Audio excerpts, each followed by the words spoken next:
At some point, shifting your paradigm stops being intellectual. It becomes personal because when you live inside borrowed time, you start feeling late to your own life. You rush moments that were meant to be lived. You perform days instead of inhabiting them. And over time, something quiet happens. You begin relating to your life like a schedule instead of an experience. And that erosion is subtle, but it's real. Paradigm shift asks whether you are willing to live as though time is continuous instead of segmented, labeled, and managed for you. Whether you're willing to move without anchoring meaning to calendars you didn't choose or scripts you never agreed to. That kind of shift requires space, distance from automation.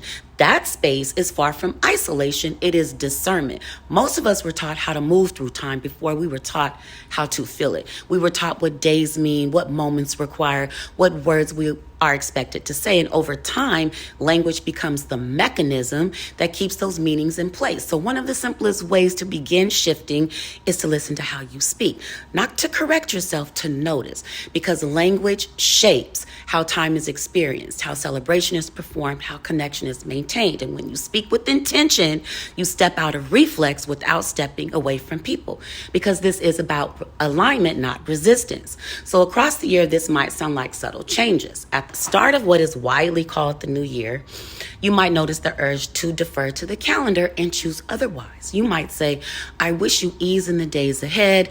May the coming days meet you gently, wishing you steadiness as you move forward. The care stays intact, but meaning no longer answers to a date.